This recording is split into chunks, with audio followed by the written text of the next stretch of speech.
As your new wife, I am allowing your mother to live in my old apartment, announced my daughter-in-law at the wedding reception. I smiled.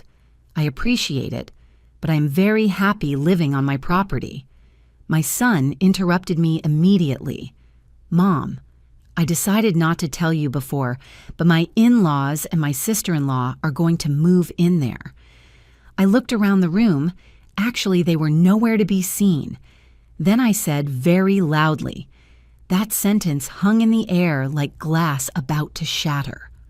All the guests turned their heads toward our table. The band stopped playing. The waiters stopped in their tracks, and my son Stephen, my only son, looked at me with a mixture of shame and defiance that I had never seen in his eyes before. My name is Linda. I am 67 years old, and that night I was wearing my burgundy suit that I kept for special occasions. I had ironed every pleat with care. I tied my hair back in an elegant bun. I even put on the pearl earrings that my late husband Arthur gave me for our 20th anniversary. I wanted to look dignified for my son's wedding. I wanted him to be proud of me. How wrong I was. Vanessa the bride was still standing by the head table with her glass of champagne raised high and that smile that I now recognize as pure calculation. She was wearing an ivory dress with beadwork that must have cost more than I earned in 6 months. Her family had organized everything. The event hall downtown, the Flowers brought in from out of state the banquet for 200 guests. And now I understood why. Because when you have total control of the stage, you can write any script. Linda said Vanessa with that sweet voice she used when she wanted to seem generous. I know that at your age it is difficult to maintain such a big house. That is why Stephen and I thought you would be more comfortable in something smaller, more manageable. At my age, as if my 67 years turned me into a decrepit old woman, incapable of opening a door. And since my parents and my sister Monica are going through a difficult time, she continued, we thought it would be perfect for them to help you with the expenses of your house while you settle into Stephen's apartment. It is a solution that benefits everyone, do you not think? The table where my neighbors, Mrs. Higgins and Mr. Higgins, were seated fell into an awkward silence. I saw them exchanging glances. Some guests were already murmuring. Others pretended to check their phones. Stephen did not even look at me. He had his eyes glued to his plate like when he was a child and knew he had done something wrong. I took a deep breath. It smelled of orange blossoms and expensive perfume. It smelled of betrayal wrapped in gift paper. Vanessa.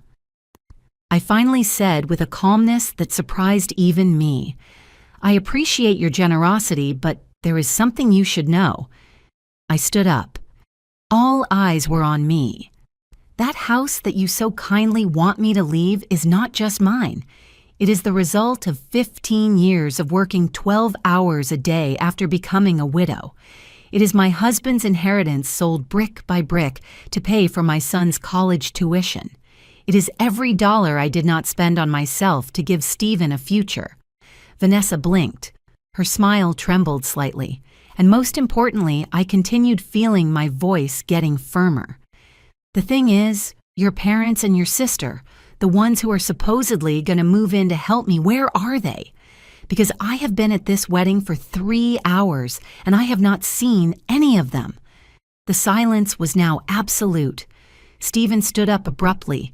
His chair screeched against the wooden floor. Mom, please do not cause a scene, he whispered urgently. A scene I repeated. Son, you two just publicly announced that you are going to strip me of my home and I am the one causing a scene. But the worst had not happened yet. If this story has already given you goosebumps, subscribe so you do not miss how it ends, because you will never see what is coming next. That night, I did not sleep. I sat in the living room of my house, the same house they now wanted to snatch from me, looking at the photographs hanging on the walls. Arthur and I on our wedding day. Stephen, at just 3 years old, covered in flour in the kitchen. Our business, Arthur's Hardware, with its freshly painted green sign. 15 years had passed since Arthur died. 15 years since that early morning when a heart attack took him while he slept beside me. He was only 52 years old. Stephen had just turned 18. I remember the smell of disinfectant in the hospital, the sound of my own sobs, the cold hand of my husband in mine. And I also remember the terrified look on Stephen's face when I told him his dad would not be coming home. I had to be strong. I had no choice. The hardware store had been Arthur's dream. He opened it with his own hands, brick by brick, shelf by shelf. In the good times, we had 3 employees. We sold everything: cement rods, tools, paint. The contractors in the neighborhood knew us by name. Arthur whistled while serving customers. I kept the accounts in a hardcover notebook. After his death, I tried to keep it running. For 6 months, I got up at 5 in the morning to open the store. I carried bags of cement that hurt my back. I learned about wire gauges and types of nails. But it was not the same. Suppliers started raising prices. The competition from the big chains was drowning us little by little. One afternoon, while closing the metal shutter, I realized I was losing money every month. And Stephen had just received his acceptance letter to the State University to study civil engineering. Tuition was $25,000 a semester, 4 years, 8 semesters, $200,000 just in tuition, not counting books, materials, transportation. That night was no different from this one. I did not sleep either. I ran the numbers over and over again in that same hardcover notebook where Arthur recorded sales. The next day, I hired an appraiser. An older man with thick glasses checked every corner of the hardware store. The inventory, the location, the lease, the clientele. $150,000, he said finally. "It is a noble business, Mrs. Miller. I am sorry you have to sell it." And I sold it. I signed the papers with a trembling hand. I watched as they dismantled the green sign. I packed the memories in cardboard boxes. With that money, I did 3 things. I paid for Stephen's full 4 years of college in advance. I bought the house where I live now, a property in the suburbs that cost $400,000. And with what was left, I bought a 2-bedroom condo downtown for $150,000, which I put in Stephen's name.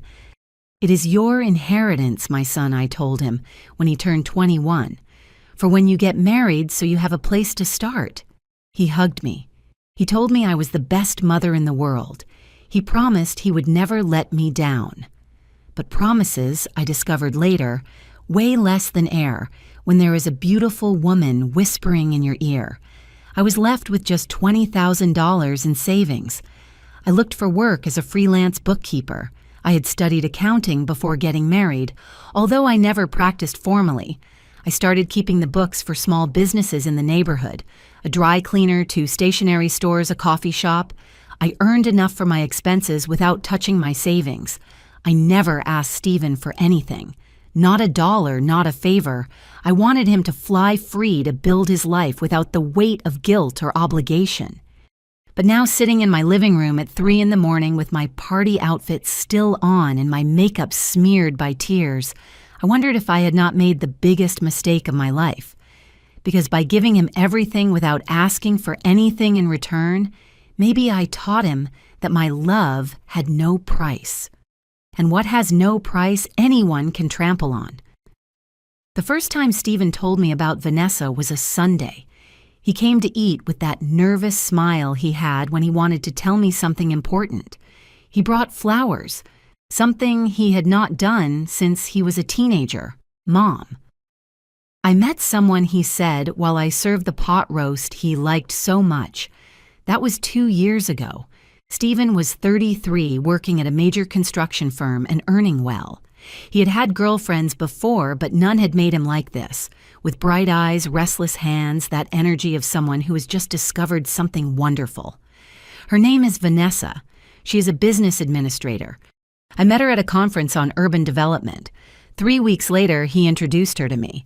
I remember she arrived in high heels that clicked against the floor of my house. She wore sunglasses even though we were indoors. Her purse cost more than my refrigerator. She greeted me with 2 air kisses, the kind that do not really touch your cheek. "Mrs. Linda?" "What a house so cozy," she said, looking around with a smile that did not reach her eyes. Cozy, that word people use when they do not want to say small or modest. During the meal, she spoke mainly about herself, about her work in the family business, about her trips to Miami and Vegas, about her dad, who had been an important businessman.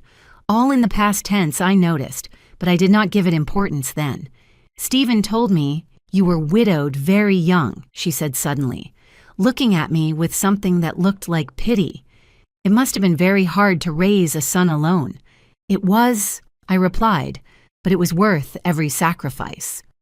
Of course, although now you can rest right, Stephen is a grown man now. It sounded reasonable, even kind, but there was something in her tone that made me uncomfortable, as if she were measuring, calculating, planning. The visits became more frequent, and with each one, Vanessa dropped little comments like poisoned seeds planted with care. "This house is huge for one person. Do you not feel lonely sometimes? I have seen beautiful condos for people your age, Linda modern, with elevators without so many stairs to take care of. Have you not thought about selling?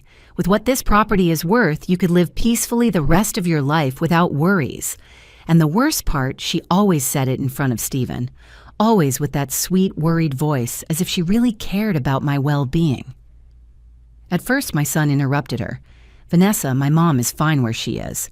But little by little, he started staying silent, then nodding, then repeating the same phrases. One day, he came alone to visit me. It was a year ago, just 6 months after starting his relationship with Vanessa. "Mom, I have been thinking," he said nervously, stirring his coffee. "This house really is too big for you, and the maintenance must be expensive. The stairs, the garden. Stephen, I have been taking care of this house for 15 years. I like my garden. I like having space. I know, I am just saying, well, you have the condo. It is more practical, and you could rent this house, have extra income." Vanessa was not present, but it was as if she were sitting between us, whispering from his lips. "Is this your idea or Vanessa's?" I asked directly. He turned red. "It is a conversation we had, yes. But it makes sense, Mom. Think about it." I did not mention the subject again, but I started to observe, to pay attention. I noticed how Vanessa touched Stephen's arm every time I said something. A gentle touch, almost imperceptible, but constant, like a reminder. I noticed how she diverted conversations when I talked about my plans, about the improvements I wanted to make to the house, about my bougainvillea garden. I noticed how she always found a way to mention how complicated my life was, how tired I must be, how lonely I lived. One afternoon while she was in the bathroom, I checked Stephen's phone, which he had left on the table. Yes, I did it, and I do not regret it. I saw messages from Vanessa. "Your mom is stubborn, but she is going to give in. Just keep insisting. That house is worth a fortune, babe. Think about our future. My parents really need a place. And your mom has options." I closed the phone with trembling hands, but I said nothing, because I knew that if I confronted Stephen, he would defend Vanessa, because that is how these manipulations work. They slowly isolate you from those who could open your eyes. So I waited, I observed, and I prepared for the blow I knew would come. Only I never imagined it would be at his own wedding in front of 200 people, where they would finally show their true intentions. After that scene at the wedding, Stephen caught up with me in the parking lot. I was looking for my car keys with trembling hands, the car lights reflecting on the wet pavement. It had rained during the party, as if the sky were also crying for what it had just witnessed. "Mom, wait." His voice sounded desperate. I stopped. I did not turn around. "I need to explain." "Explain what, Stephen? That you decided my life without consulting me, that you humiliated me in front of all those people. It was not like that. Vanessa just wanted, she thought it would be easier if we announced it publicly so you would not feel pressured to say yes just for me." I turned around then. I looked him in the eyes, those eyes that looked so much like his father's. And did it work? Do I feel less pressured now that 200 people know you are going to kick me out of my house? He ran his hand through his hair, a gesture he had done since he was a child when he was nervous. Vanessa's parents, Mom, they lost their house, they have debts. Richard had problems with his business, and that is why I have to pay.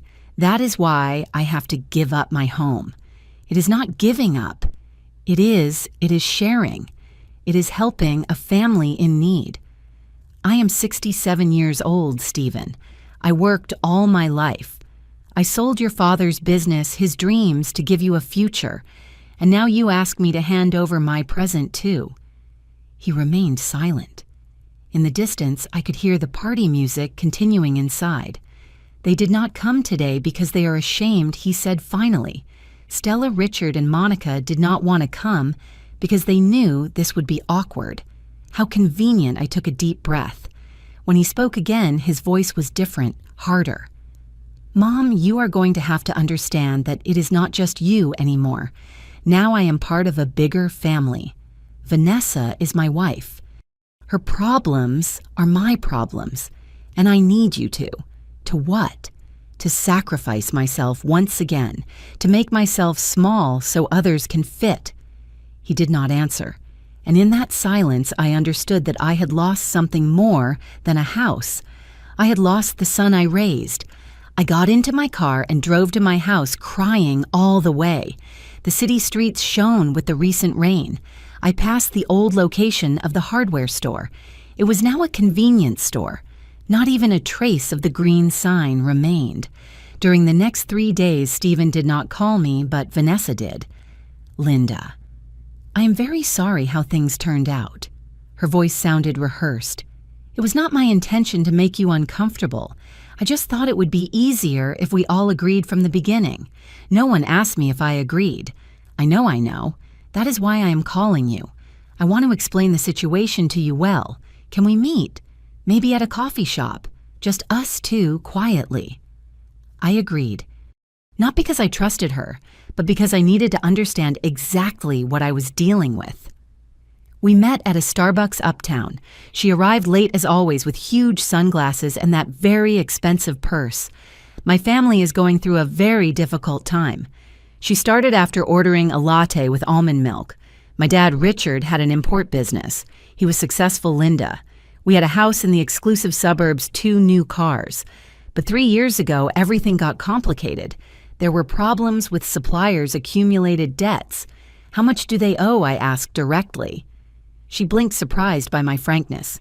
It is not just about money. It is about dignity, about not letting my family sleep on the street. Where are they living now? In a rented apartment, small.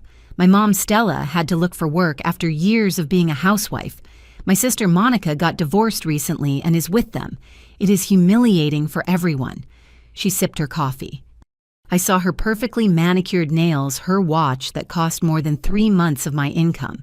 Your house has 4 bedrooms, she continued. More than enough space. They could help you with the maintenance, with the expenses, and you would be calmer in Stephen's condo. No stairs, no garden to take care of, no responsibilities. I like my responsibilities. Linda, her tone changed. It became colder. Be reasonable. Stephen is my husband now. This is not just your decision. The condo is also in his name. Technically, he already has a legal right over that property. There it was, the barely veiled threat. Are you telling me you are going to force me? I am saying it would be much easier if you cooperated. For everyone. Especially for your relationship with your son. I left that coffee shop feeling a chill that had nothing to do with the air conditioning. That night, I hired a private investigator, a man recommended by Mr. Higgins, my neighbor. His name was Ernest Miller. He had a modest office downtown. I need to know everything about the Torres family, I told him. Richard, Stella, and Monica, their debts, their past, everything. He charged me $1,000 up front. It was worth every penny. What he discovered froze my blood.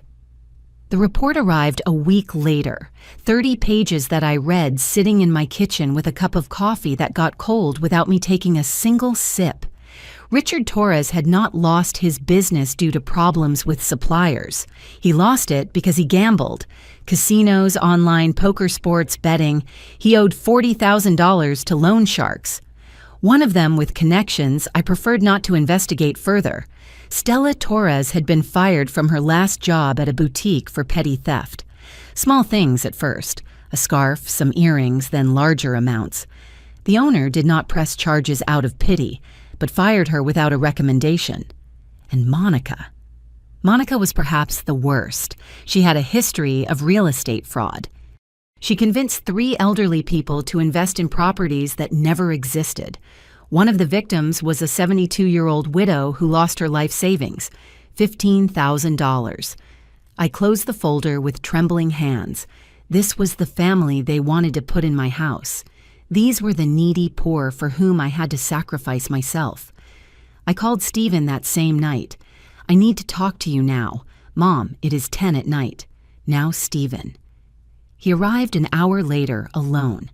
Vanessa had stayed in the apartment they now shared, the one I had bought thinking of his future, not his prison. I showed him the report. I saw his face change color with every page. This has to be a mistake. Ernest Miller is the best investigator in the area. Everything is documented. Invoices, complaints, testimonies. He slumped onto the sofa.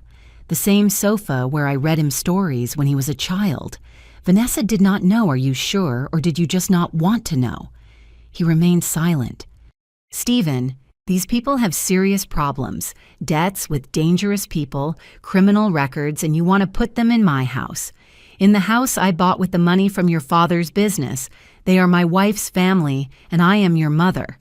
Does that mean nothing anymore? He stood up abruptly. I knew you would do this. Vanessa warned me that you would try to sabotage our marriage. I froze. Excuse me. You have always been controlling, Mom. You have never liked any of my girlfriends, and now that I finally found someone with whom I want to build a future, you do everything possible to ruin it. Stephen, no, let me finish. I am tired of feeling guilty. Yes, you made sacrifices. Yes, you paid for my college. But that does not give you the right to decide how I live my life. I am only showing you the truth, your truth. The truth according to Linda Miller, who always knows more, who is always right. His voice trembled with rage. Vanessa loves me. She chose me. And if you cannot accept that, then you are the problem. He left, slamming the door. The sound resonated throughout the empty house. For the next few days, the silence was absolute. Stephen did not answer my calls. My messages were left on read. But Vanessa did do something much worse than silence. She started posting on social media, stories on Instagram with messages like, when your mother-in-law prefers an empty house rather than helping her own family. Posts on Facebook.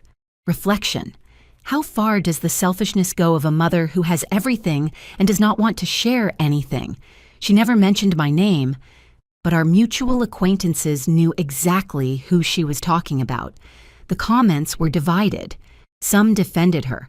How sad when old people become bitter. I also had a selfish mother-in-law. I understand you perfectly. Others defended me, but they were fewer, because Vanessa's narrative was simpler, easier to digest. Young and kind woman versus cruel mother-in-law who does not want to help. Mrs. Higgins, my neighbor of a lifetime, came over one afternoon with sweet bread. Do not pay attention to them, Linda. People talk because they do not know, but they did know, or at least some knew. I received calls from distant relatives' cousins I had not seen in years, all with the same message. Is it true that you do not want to help your daughter-in-law's family? At the market, the lady who sold me vegetables looked at me differently. At church, some women stopped greeting me. The worst part was when I went to the bank to do some paperwork. The teller recognized me. You are Stephen Miller's mom, right? I saw what your daughter-in-law posted. What a shame, ma'am. Children these days do not value what one does for them. It was not compassion I saw in her eyes. It was pity, and something worse, satisfaction, that morbid pleasure of seeing someone else sunk in trouble. One night, someone knocked on my door at 11. It was Stephen. He had suitcases. "Can I stay here tonight?" he asked with a small voice. "What happened?" We argued. "Vanessa. She says that if I do not convince you to move, it is because I love you more than her." I let him in. I made him chamomile tea. He sat at the kitchen table like when he was 20 and came to tell me his problems. "Mom, I am tired. Vanessa cries every day for her parents. She tells me I am a bad son because I do not support her. But you also make me feel guilty. I do not want you to feel guilty, son. I want you to use your head." And if he stopped as if the words were hard to say, "What if you leave the house to them just for a while, until their situation improves, a year, maybe 2? I looked directly at him. "Do you trust that they will leave after that time?" He did not answer because he knew the answer. He stayed that night.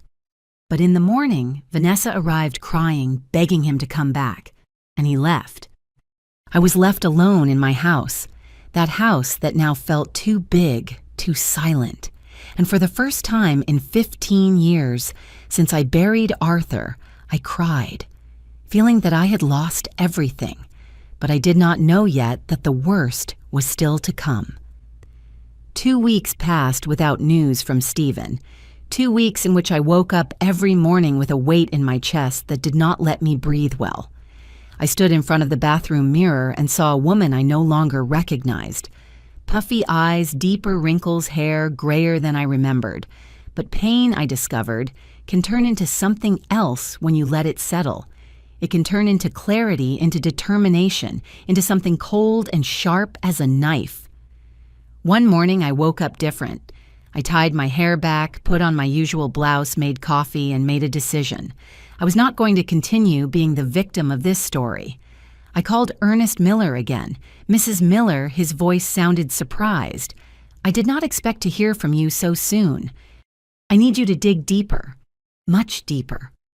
I want to know everything about Vanessa, too. Her past, her previous relationships, her work, everything. Will that cost? I have savings, tell me how much."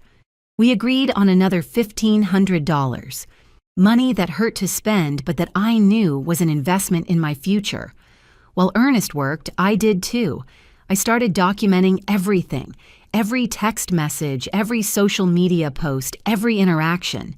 I bought a new notebook, one of those hardcover ones like the one Arthur used for the business. On the first page, I wrote, "The truth about the Torres family." I also hired a lawyer, not just any lawyer. Attorney Patricia Collins, a specialist in family and property law. She had a small office, but her reputation was impeccable. "Tell me everything she said when we sat in her office." I told her, from the wedding to Vanessa's veiled threats. I showed her the property documents for my house and the condo. She took off her glasses and looked at me with an expression I could not interpret. "Mrs. Linda, did you know that your house is not completely in your name?" I felt the floor move beneath my feet.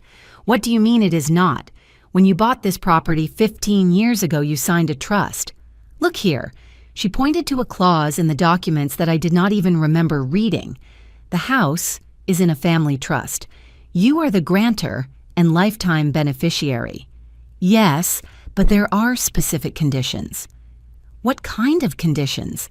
If someone who is not a direct blood heir lives in the property without the express consent of the grantor, the property can revert to, let me see, a designated charitable foundation in Annex B."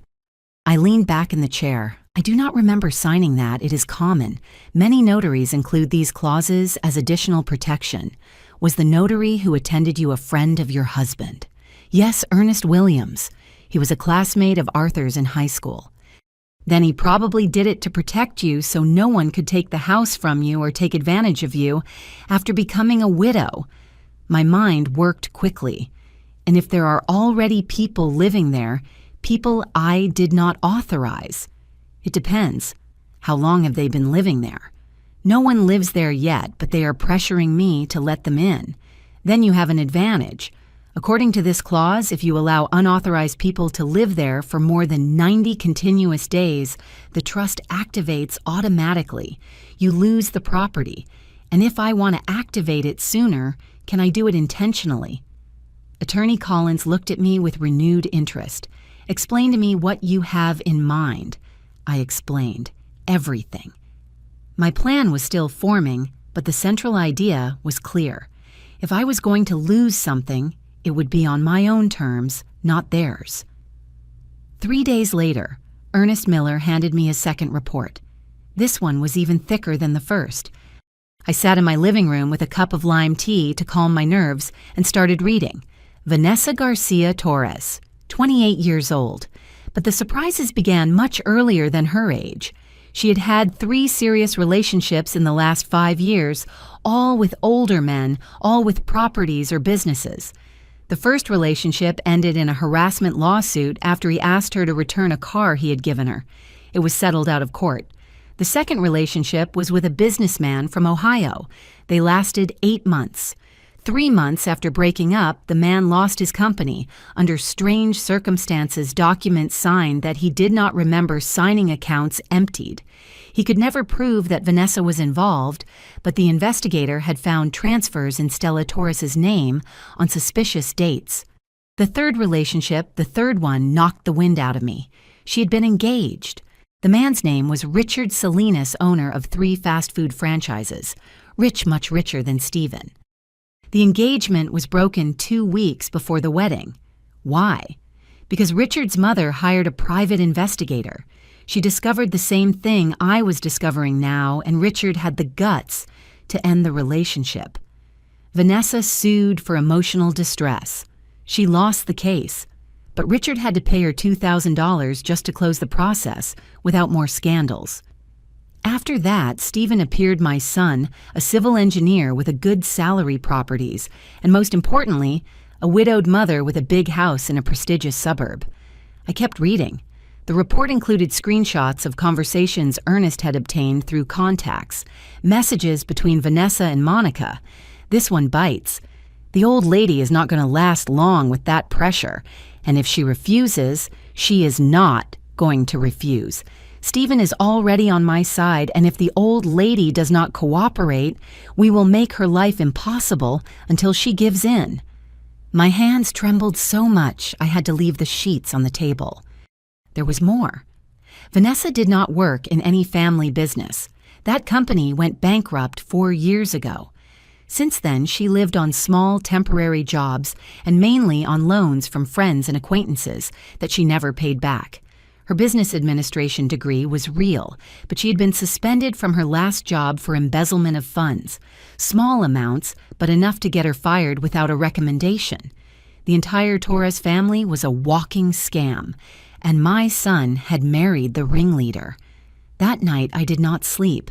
I stayed sitting in my kitchen with all the pages of the report spread out in front of me like pieces of a macabre puzzle. But now I knew the truth. And the truth, however painful, gave me power. The phone rang at 2 a.m. It was Stephen. Mom. His voice sounded strange. I need to tell you something. What happened? I signed a lease for your house.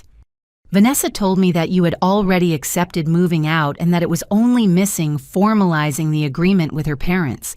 I signed as a guarantor because the condo is in my name. I remained silent. A long, heavy silence. Mom, when did you sign that? 3 days ago. But today I saw the full contract, and Mom, it says her parents can live there indefinitely, and that if you do not vacate in 30 days, they can start a legal process. I closed my eyes. I took a deep breath. I see. I am sorry. I thought Vanessa told me. I know what she told you. And I know what you signed. What am I going to do? You already made your choice, Stephen. Now I am going to make mine. I hung up before he could answer. I poured myself a glass of the brandy I kept for special occasions. Arthur had bought it to celebrate our 25th anniversary. We never reached that anniversary. I drank slowly, feeling the liquid burn my throat. And then, with the clarity that only comes in the darkest moments, I knew exactly what I had to do. I gave them exactly what they wanted, or at least that is what they thought. 3 days after that late-night call, I invited Stephen and Vanessa to my house. I made coffee and bought pastries from the bakery on the corner as I did when Stephen was a child. Vanessa arrived with a smile that did not reach her eyes. Stephen did not look directly at me. "Thanks for having us, Linda," she said, settling onto my sofa as if it were already hers. "I know things got tense, but in the end, family is family, right?" I smiled, a tired, defeated smile, the smile they wanted to see. "You are right. I have been thinking a lot these days." I poured the coffee with a slightly trembling hand, a detail that did not go unnoticed. I am not young anymore. This house is too much for me alone. I saw how Vanessa straightened up, how her eyes shone with anticipated victory. "Stephen's condo is more practical," I continued. "No stairs, no garden to maintain. And if Vanessa's family really needs help..." Mom Stephen sounded relieved, almost guilty. "I just need time to organize my things," I said softly. 15 years here, many memories to pack. "Of course," Vanessa replied quickly. "Take the time you need, 2 weeks a month." 3 weeks, I said. "I move in 3 weeks." Vanessa extended her hand across the table and squeezed mine. Her fingers were cold. "You are a wise woman, Linda. This is the best for everyone." When they left, I sat in my living room for hours looking at every corner the armchair where Arthur read the newspaper, the stain on the wall left by Stephen when he was 8 and played ball inside the house, the curtains I had chosen 10 years ago. But I did not cry. I had no more tears. The Torres family moved in 2 days later. They did not wait for the 3 weeks. They arrived with a moving truck on a Tuesday morning. I stood there watching as they unloaded furniture boxes, televisions. Richard Torres was a man of about 60, with a belly with that air of someone who once had money and never got over losing it. Stella was thin, nervous, with her hands always busy with something. Monica was 32, bleached blonde, high heels, even for a move. Mrs. Linda Richard greeted me with false cordiality. "How kind of you to allow us to stay here. We appreciate it enormously." "It is temporary," I replied. Of course. Just until our situation improves." Liar. I could see it in his eyes. They had no intention of ever leaving. I gave them a tour of the house. I showed them where the water shut-off valves were, how the heating worked where I kept the tools. "This bedroom was my son's," I said, opening the door to the room that still kept some of his soccer trophies. "Perfect for me," said Monica, entering without asking for permission. She ripped a poster off the wall. "This has to go. I am going to paint it pink." Something tightened in my chest, but I just nodded. In my bedroom, the main one, Stella touched my things. "This clock," she pointed to the antique wall clock hanging by the window. "Is it valuable?" "It was my husband's. His grandfather gave it to him." It is a bit old-fashioned, right? But surely we can sell it. These antiques are sometimes worth something. It is not for sale." "Well, technically you do not live here anymore, so..." She laughed. A high-pitched laugh that drilled into my ears. I packed my essential things that same afternoon. Clothes, important documents, Arthur's and Stephen's photos. I took the wall clock too, wrapped in a blanket. Stephen came to help me load the boxes into his car. We worked in silence. The Torres family watched us from the living room drinking beers, commenting on what they were going to change first. "That kitchen is very outdated," I heard Monica say. "It needs a complete remodel." In Stephen's condo, the one that would now be my home, I unpacked my things with mechanical movements.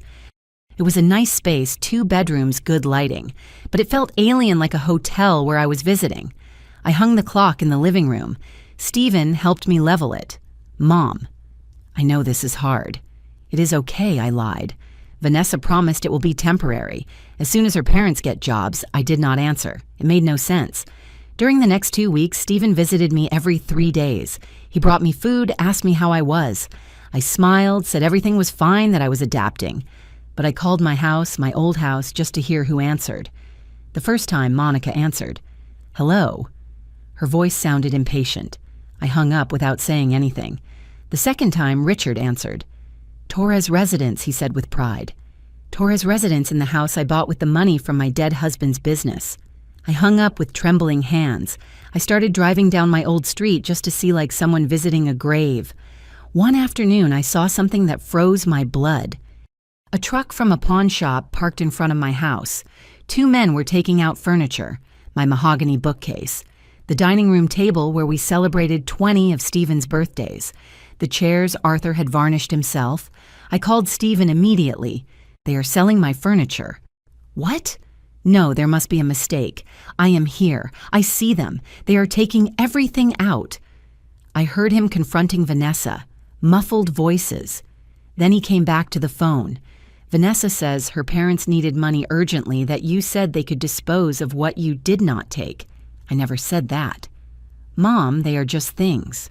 Old furniture. They were your father's things. Long silence. I am sorry, but I cannot do anything anymore. They already took them. That night, I received a call from Mrs. Higgins, my former neighbor. Linda, I need to tell you something. That family, they are destroying your garden. They tore out all your bougainvilleas. They say they are going to make a modern terrace.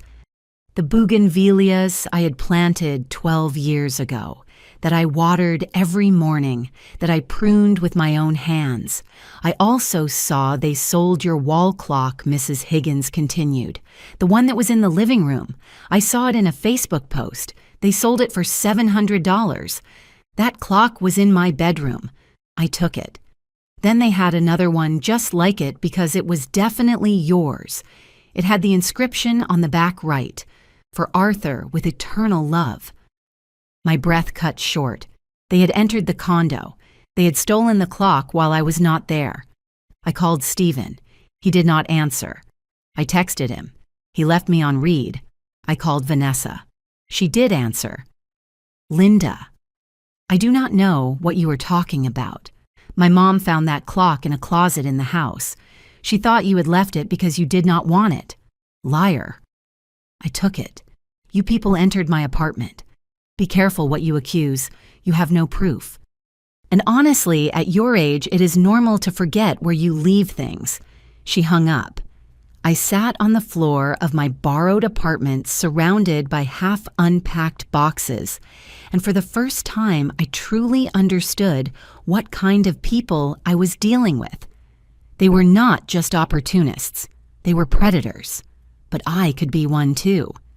I took out my notebook, the hardcover one, and added a new page, evidence of theft and violation of private property. Below, I began to write. Every detail, every stolen object, every lie. The trap was ready. It was only missing for them to fall completely into it, and they were missing exactly 67 days for the trust clause to activate, 67 days for them to lose everything, 67 days for my revenge. On day 75, after the Torres family moved into my house, I called Attorney Collins. It is time, I said simply. Are you sure? Once we start this, there is no turning back. Completely sure. We met at her office that same afternoon. I brought my notebook, all the evidence I had collected, the photographs. Mrs. Higgins had sent me screenshots of the posts where they sold my belongings. It has been more than 90 days, explained the attorney, reviewing her notes. According to the trust clause, by allowing unauthorized people to live on the property for more than 90 consecutive days, you have violated the terms of the contract. But I did not authorize them. They imposed themselves.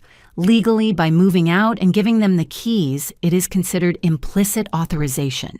However, she looked at me over her glasses. There is an additional clause that you probably never read completely. She opened the trust document to a page marked with yellow flags. It says here, in case of violation of the terms by coercion or verifiable fraud toward the grantor may request the immediate activation of the trust with transfer of the property to the designated charitable foundation, retaining the right of lifetime residence if desired. I do not understand. It means that if you can prove they forced you to leave your house through deceit or manipulation, you can activate the trust intentionally. The property passes to the foundation. The Torres family has no right over it, and you can choose if you want to continue living there as a lifetime beneficiary. I felt something expand in my chest. Hope. Power. And can I prove it? With what you showed me today, yes, the lease your son signed without your consent, the threatening text messages, the unauthorized sales of your personal property, the theft of the clock, all this constitutes coercion and fraud. How long will it take? If we file today, and considering we have solid documentation, we could have a resolution in 3 weeks, maybe 4. Do it. That night, I said nothing to Stephen, not even when he came with Chinese food and asked me how I was. I ate my chow mein in silence, nodded at the appropriate moments, let him talk about his work. Vanessa is very happy, he commented. She says her parents finally feel at peace, that your house gave them stability. That is great, I replied with a soft smile. See, Mom. In the end, everything turned out well. You just needed to adapt to change. I wanted to scream at him. I wanted to show him all the photos, all the proof of what his precious wife and her family were doing. But I held back. Silence is also a weapon, and I was learning to use it. A week later, I received the official notification. Attorney Collins had filed the lawsuit. The family court had accepted the case, urgently given the evidence of fraud and manipulation toward an elderly woman. Now comes the interesting part, she told me on the phone. They are going to notify all parties involved, your son, your daughter-in-law, and the current residents of the property. They have 5 business days to respond. And then there is a hearing, and that is where you are going to have to be very strong, Linda. They are going to try to paint you as the villain, as the selfish mother who regretted helping. Let them try. The notification arrived on a Tuesday. Stephen appeared at my apartment at 8 at night. He did not knock. He had a key. He entered like a hurricane. "What is this?" he shouted, waving the papers. "A lawsuit. Are you suing us?" I remained seated on the sofa with my knitting in my hands. I had started knitting a scarf, something to keep my hands busy. I am not suing you. I am exercising my right over my property. It is the same thing. Mom, how could you? Vanessa's family is going to be on the street, like I was left from my own house. You chose to move. I put the knitting aside. I looked directly at him. I chose. Stephen, you signed a contract behind my back. They pressured me publicly at your wedding. They sold your father's furniture. They stole the clock your dad loved. They destroyed my garden. Is that choosing? He ran his hands through his hair, a gesture that now reminded me more of his father-in-law than Arthur. They were mistakes, misunderstandings. But this is cruel, Mom. Vanessa is destroyed. She cries every day. How convenient. What happened to you? You are not the woman who raised me. The mom I knew would never be so vengeful. I stood up. I had to look up to look him in the eye, but my voice did not tremble. The mom you knew died the day you chose a woman you barely knew over the woman who sacrificed everything for you. The mom you knew stayed buried under 15 years of sacrifice that you trampled on in 3 months of marriage. Mom. The hearing is in 2 weeks. I present all my evidence there. The judge will decide. And Steve and I paused. I suggest you get a good lawyer, because the charges for theft of personal property and illegal sale of other people's goods are also in the file. He went pale. Are you going to put us in jail? Not me. The law will if they find those who sold your father's clock, my furniture, and everything else guilty. He left without saying more. The door closed with a thud. I sat down again. My hands were trembling, but not from fear, from adrenaline, from recovered power. That night, Vanessa called me. Her voice was no longer sweet. It was pure poison. You miserable old woman, do you think you are going to win? I have lawyers, good lawyers, and I am going to drag your name through the mud. When I finish with you, no one in this city is going to want to see you. Try it, I replied calmly, but I suggest you better use that lawyer money to look for where you and your family are going to live in 3 weeks. Stephen is going to choose me. You know that, right? He is going to abandon you. You are going to die alone, bitter with no one. Maybe, but I am going to die in my house. Or at least, knowing I did the right thing. I hung up. The next 2 weeks were hell. Vanessa carried out her threat. She posted on all her social media. She painted me as the mother-in-law from hell, a cruel woman who was evicting a vulnerable family. I received hate messages, anonymous calls. Someone scratched my car with the words, "selfish old woman." But I also received other calls. From Monica's previous victims, from Vanessa's ex-fiancé Richard, who offered to testify on my behalf, from neighbors who had seen how the Torres family destroyed my property. Attorney Collins organized everything meticulously, every piece of evidence, every testimony, every document. "We are going to win," she told me the night before the hearing, "but prepare yourself, tomorrow is going to be difficult. I am ready," and I was. After 75 days of feeling trampled, humiliated, invisible, I was finally ready to roar. The day of the hearing, I woke up before dawn. I put on my gray suit, the same one I used when I handled important accounting. I combed my hair carefully. I painted my lips a discreet red. I wanted to look like what I was, a 67-year-old woman who knew exactly what she was worth. Attorney Collins picked me up at 7:30. Nervous, she asked as she drove to the courthouse. "Calm," I replied. And it was true.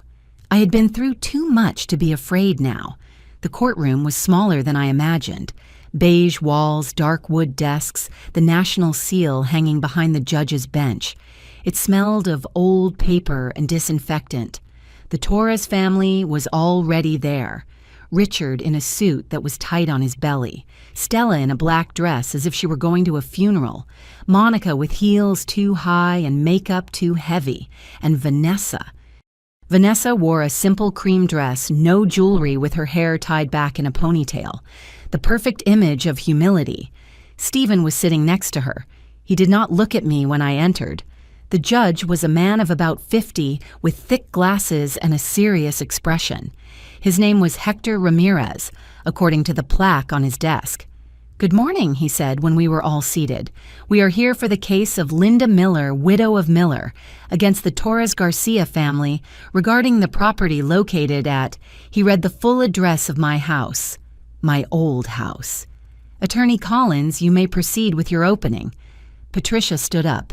She carried a brown briefcase full of documents. "Your Honor, I come to represent Mrs. Linda Miller, a 67-year-old widow who has been a victim of coercion manipulation and fraud by her daughter-in-law and her family." She began to present the evidence, one by one, methodically. The lease Stephen signed without my consent. The screenshots of the posts where they sold my furniture, the testimonies from Mrs. Higgins about the destruction of my garden, the photographs of Arthur's clock being sold online. The Torres lawyer, a young man with too much gel in his hair, tried to object constantly. "Your Honor, Mrs. Miller voluntarily left the property. She signed documents handing over keys. I did not sign any document," I interrupted. The judge looked at me. "Mrs. Miller, please wait your turn to testify." "Sorry, Your Honor," Patricia continued. She presented the messages between Vanessa and Monica that the investigator had obtained, the ones where they called me old and planned to pressure me until I gave in. I saw Vanessa turn pale. "Your Honor," said her lawyer, "those private messages were obtained illegally. They were obtained by a licensed private investigator," Patricia replied. "Completely legal under the law when there is a founded suspicion of fraud." The judge took notes without expression. Then it was the Torres family's turn to defend themselves. Their lawyer called Vanessa to the stand first.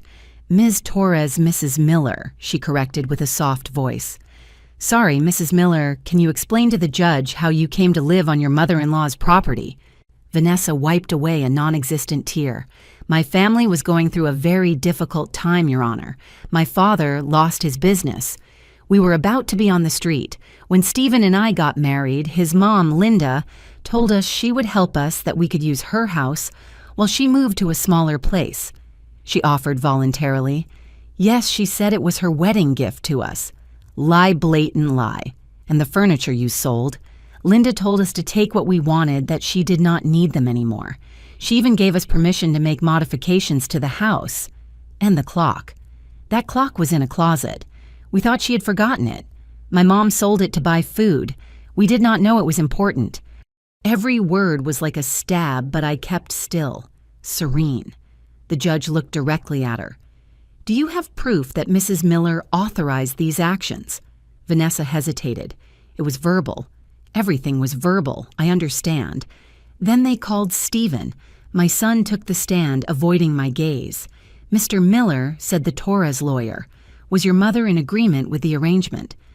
Stephen shifted uncomfortably in his seat. She was reluctant at first, but eventually she understood it was for the best. Would you say she was forced? No, I do not think so. You do not think so, or she was not forced. The judge's voice was sharp. There was pressure, yes, but pressure from whom? Stephen looked at Vanessa. She held his gaze with pleading eyes. From the circumstances.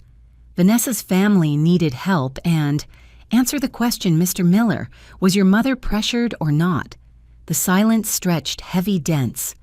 Yes, he said finally in a low voice. Yes, she was pressured. I heard Vanessa's stifled gasp. The judge took note. Then it was my turn. I went up to the stand with a firm step. I put my hand on the Bible and swore to tell the truth, and I told it, all of it. No embellishments, no drama, just the facts. I told them about the announcement at the wedding, about the pressure messages, about the contract signed behind my back, about seeing my dead husband's memories being sold, about the uprooted bougainvilleas, about the stolen clock. Why did you not defend yourself sooner, Mrs. Miller, the judge asked. Because I was afraid of losing my son. I thought if I gave in, if I made myself small, he would come back to me. But I was wrong. When you give in to vultures, they do not leave you alone. They just go for more meat. Vanessa stood up. That is a lie. She is the manipulator here. She always has been. Order. The judge banged his gavel. Mrs. Miller, sit down or you will be removed from the courtroom. Patricia asked to speak. Your Honor, I would like to introduce an additional witness, Mr. Richard Salinas. Richard entered the room. Vanessa's ex-fiancé, a man of about 40, well-dressed, sure of himself. He testified for 20 minutes. He told how Vanessa had manipulated him, how she tried to keep properties in her name, how her family had tried to isolate him from his mother. The same pattern, he said, looking directly at Vanessa. Finds a man with resources, approaches him playing the victim, manipulates to obtain properties, and when she cannot get any more, she looks for the next one. Vanessa was crying now, real tears, desperate. The judge reviewed all the documents for what seemed like an eternity. I have seen enough, he said finally. The evidence presented clearly demonstrates a pattern of coercion and fraud. Furthermore, according to the terms of the trust presented, the property was protected against exactly this type of situation. He looked at the Torres family. The Torres family has 72 hours to completely vacate the property located at, he read the address. Any property remaining after that deadline will be considered abandoned. Additionally, an investigation will be ordered for charges of illegal sale of someone else's property. No, screamed Stella. We have nowhere to go. You should have thought of that before destroying Mrs. Miller's heritage. Then he looked at me. Mrs. Miller, according to the terms of the trust, you have two options. Recover lifetime residence in the property or proceed with the transfer to the designated charitable foundation, which I see here as Foundation Widows in Hope. I took a deep breath. I choose the transfer to the foundation, Your Honor, on the condition that that house be used to temporarily house widows who have lost their homes due to unfair circumstances. Women like I almost was. The judge nodded with something that looked like approval. So it shall be done. This hearing is adjourned. When we left the room, Stephen caught up with me in the hallway. Mom, I did not know that Vanessa. Yes, you knew. You just did not want to see. Can you forgive me? I looked at him. My son. The child I carried in my arms. The young man I applauded at his graduation. The man who chose a stranger over me. Someday, maybe. But not today, Stephen. Today I need to heal. I walked away without looking back. Vanessa was leaning against the wall, sobbing. Richard was shouting obscenities. Stella was crying. Monica was already on the phone, probably looking for where to hide from the charges that would come. But I walked down that hallway with my head held high, because for the first time in months, I breathed freely. 72 hours later, I returned to my house. Attorney Collins accompanied me along with a court officer and 2 witnesses. The Torres family had already taken their things. They left the house like a battlefield. Scratched walls, dirty floors, trash accumulated in the corners. They even tore down the curtains. The garden was a wasteland of overturned earth where my bougainvilleas used to grow. I walked through every room feeling a mixture of sadness and liberation. In the kitchen, someone had burned the linoleum floor. In my old bedroom, they had painted the walls a shocking pink. The master bathroom had a broken mirror, but it was still my house. I am sorry, Mrs. Miller, said the officer. Some people respect nothing. It does not matter, I replied. Walls can be painted, floors can be repaired. Stolen dignity is harder to recover, and I already recovered mine. I spent the next few days cleaning. Mrs. Higgins came to help me. Mr. Higgins brought tools to fix what could be fixed. Other neighbors, those who had always supported me, arrived with brooms buckets paint. This is incredible, Linda, said Mrs. Higgins while we scrubbed the kitchen floor. What you did defending your house like that. I had no choice. Either I defended myself or I sank. And your son. Have you heard from him? I shook my head. Nothing since the hearing. He will come back. Children always come back when their eyes are opened. I was not sure I wanted him back. Not yet. A week later, I received a call from the Foundation Widows in Hope. The director, a woman named Grace, wanted to meet with me. We met at a cafe downtown. Mrs. Miller, she began with a warm smile. First of all, let me tell you that what you did is extraordinary. That house can house up to 6 women at the same time. With the proper repairs, it will be a shelter for those who need it most. And me, I asked. The judge said I had lifetime residence if I wanted it. Yes, you could live there as an administrator, help coordinate the shelter. Or if you prefer, we can designate someone else and you would just visit whenever you wanted. I thought about it. I thought about living surrounded by women who had lost everything like I almost lost. About turning my pain into purpose. I want to participate, I said. Not as a full-time administrator, I am too old for that. But I want to help tell my story to the women who arrive. Let them know that you can survive betrayal, that you can recover dignity. Grace extended her hand. I shook it. 2 weeks later, the house was transformed. We had painted all the walls light colors. We bought simple but dignified furniture. We replanted the garden with new bougainvilleas and also with roses, jasmine, and a small herb garden. The first resident arrived on a Tuesday. Her name was Rose. She was 58 years old. Her son had kicked her out of her house so his girlfriend could move in. The story sounded terribly familiar to me. You are not alone, I told her as I showed her her room. Here you are going to heal, and then you are going to fly. She cried in my arms, and I cried with her, because now I understood that my pain had not been in vain.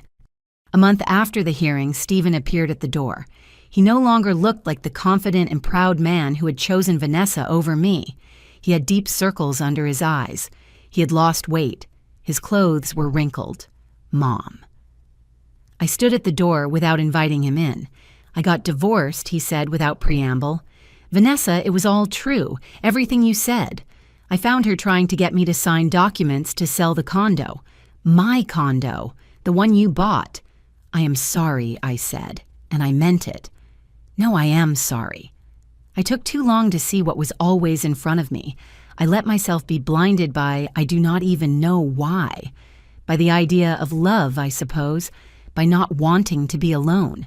The fear of loneliness makes us accept toxic company. Will you be able to forgive me someday? I looked at him. My son. The product of my love with Arthur. The child I carried, fed, educated with everything I had. Forgiveness is not asked for Stephen. It is earned.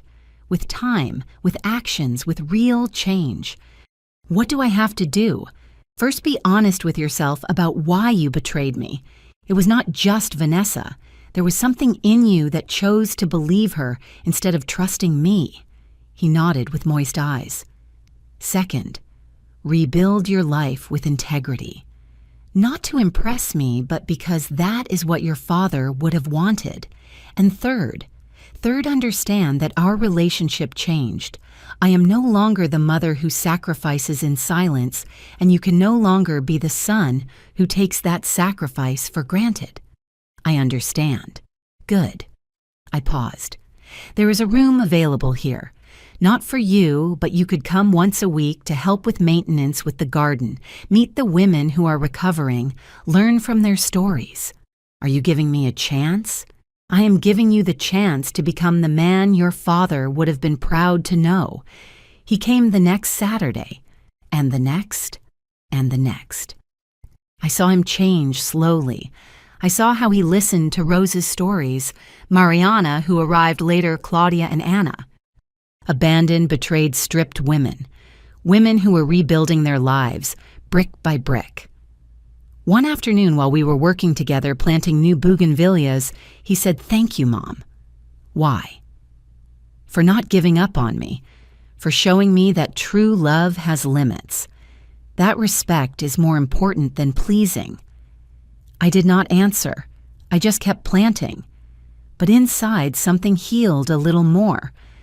6 months passed. The house housed 5 women, all working, recovering, planning their futures. I lived in a small apartment nearby, but spent most of my days at the house, helping, advising, simply being present. Mr. Higgins died in March. Mrs. Higgins asked me to speak at his funeral. He always admired you, she told me. He said you were the bravest woman he knew.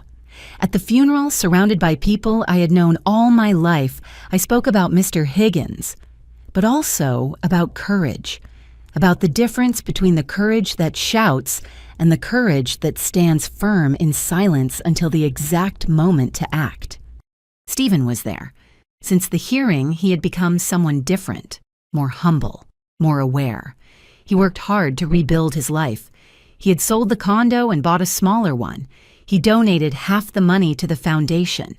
"It is the least I can do," he said when I asked him why. "You are not doing it for me," I reminded him. "You are doing it because it is the right thing." I never heard from Vanessa again. Someone told me she moved to another city, that she had found another man with money, that the pattern continued. The Torres family faced charges for the illegal sale of my goods. Richard ended up paying a considerable fine. Monica finally went to prison for the previous frauds that had been documented. Stella simply disappeared.